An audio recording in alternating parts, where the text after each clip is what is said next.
అన్నింటినీ పిరం చేసిన మోదీకి ఎందుకు ఓటు వేయాలని భారాస కార్యనిర్వాహక అధ్యక్షుడు కేటీఆర్ ప్రశ్నించారు. ఎన్నికల ప్రచారంలో భాగంగా ఆయన సిరిసిల్లలో పర్యటించారు. ఉదయపు నడకకు వెళ్లిన సమయంలో పట్టణ వాసులను కలిసిన కేటీఆర్ ప్రజల సమస్యలను అడిగి తెలుసుకున్నారు. అనంతరం వెంకంపేట చౌరస్తాలో నిర్వహించిన ఎన్నికల కార్నర్ సమావేశానికి కేటీఆర్ హాజరయ్యారు. కాంగ్రెస్ అరచేతిలో వైకుంఠం చూపించి అధికారంలోకి వచ్చిందని విమర్శించారు. బారాస హయాంలో నేత కార్మికులకు అన్ని రకాలుగా ప్రభుత్వం అండగా ఉండేదన్న కేటీఆర్ కాంగ్రెస్ సర్కార్ వచ్చాక ఆత్మహత్యలు చేసుకునే పరిస్థితి వచ్చిందన్నారు.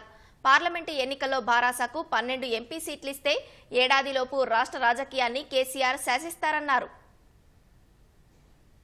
ఎలక్షన్ రాగానే కులం పేరు మీద, మతం పేరు మీద, దేవుని పేరు మీద మరి ఇలా డ్రామాలు ఆడేటోళ్ళని ఒక కంట కనిపెట్టుకోండి.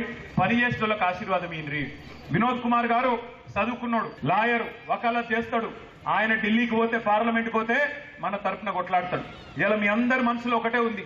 4.5 నెలలు అయింది కాంగ్రెస్ ప్రభుత్వం వచ్చి, అన్ని కథలు చెప్పారు, ఏం కూడా చేయలే.